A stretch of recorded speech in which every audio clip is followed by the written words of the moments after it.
आयुष 8 साल का एक जिज्ञासु और चंचल लड़का था जो अपनी छोटी बहन नैना और माता पिता के साथ एक छोटे से खूबसूरत गांव में रहता था। नैना सिर्फ 5 साल की थी और अपने भाई को बहुत मानती थी। दोनों भाई बहन अपना समय बगीचे में खेलने, फूलों को पानी देने और नई नई रोमांचक कहानियों की कल्पना करने में बिताते थे।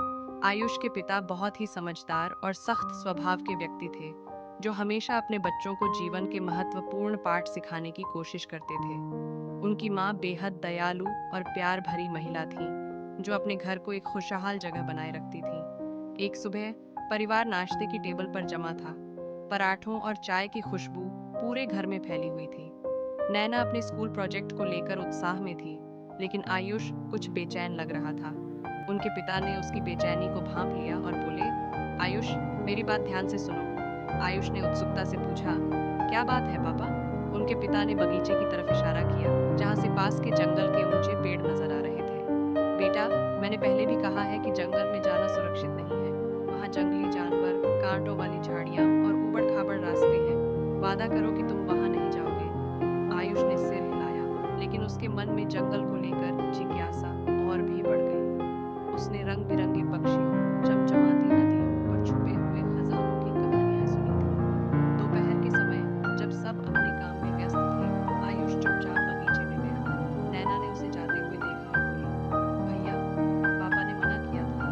लेकिन आयुष ने मुस्कुराते हुए कहा, मैं बस देख रहा हूँ, किसी को मत बताना। उसने बगीचे की बाट पार की और जंगल की ओर बढ़ गया। जैसे ही वह जंगल में दाखिल हुआ, उसकी आंखें चमक उठी। जंगल बहुत ही खूबसूरत था। पेड़ों पर रंग-बिरंगे पक्षी चहचहा रहे थे, तितलियां इधर-उधर उड़ रही थीं और एक गिलहरी पेड़ की शाखाओं पर कूद रही थी। आयुष ने एक डंडी उठाई और उसे तलवार की तरह पकड़कर जंगल के अंदर की खोज शुरू की। थोड़ी देर बाद जंगल घना और अंधेरा होने लगा। रास्ते में कांटों वाली झाड़ियां और अजीब सी आवाजें सुनाई देने लगीं। अब आयुष को डर लगने लगा। उसने सोचा कि वह वापस लौट जाएगा, लेकिन उसे अपना रास्ता याद नहीं आया। उसने मदद के लिए आवाज लगाई, कोई है? लेकिन केवल उसकी आवाज गूंज कर वापस आई। घबराए हुए आयुष को अचानक एक छोटी सी खुली जगह दिखाई दी, जहां एक लकड़ी की झोपड़ी थी। झोपड़ी के बाहर एक बुजुर्ग व्यक्ति लकड़ियां काट रहे थे। आयुष ने झिझकते हुए उनके पास जाकर कहा, अंकल, मैं रास्ता भटक गया हूँ। क्या आप मेरी मदद करेंगे? बुजुर्ग व्यक्ति ने मुस्कुराते हुए कहा, तुम्हें जंगल में अकेले नहीं आना चाहिए था बेटा। चलो, मैं तुम्हें तुम्हारे घर तक छोड़ देता हूँ। उन्होंने आयुष को झोपड़ी के अंदर बुलाया और उसे पानी पिलाया। अंदर का माहौल बहुत ही सुकून भरा था। उन्होंने आयुष से कहा, यह जंगल जितना खूबसूरत है, उतना ही खतरनाक भी। बच्चों को यहाँ अकेले नहीं आना चाहिए। अंधेरा घेरने लगा था, इसलिए बुजुर्ग व्यक्ति ने एक लालटेन उठाई और आयुष को घर तक पहुंचाने के लिए चल दिया। रास्ते में उन्होंने आयुष को जंगल की कई कहानियां सुनाई और समझाया कि जीवन में बड़ों की बात मानना क्यों जरूरी है। आयुष उनकी बात ध्यान से सुन रहा था और महसूस कर रहा था कि उसने पापा की बात न मानकर कितनी बड़ी गलती की।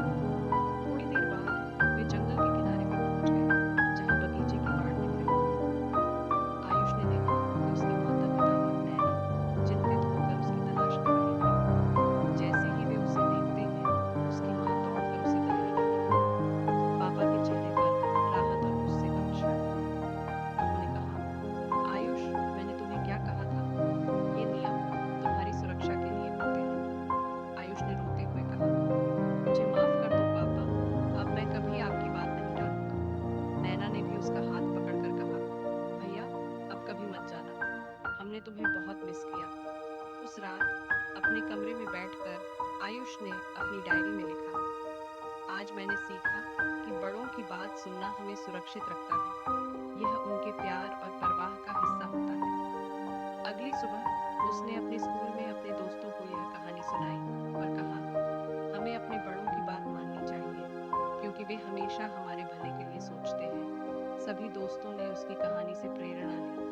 दिन के अंत में आयुष ने नैना के साथ मिलकर बगीचे में एक पक्षियों का दाना डालने वाला स्टैंड बनाया और कहा, अब ये पक्षी यहाँ सुरक्षित रहेंगे। जंगल की तरफ देखते हुए उसने सोचा कि आज्ञा पालन का महत्व समझना हर किसी के लिए जरूरी है।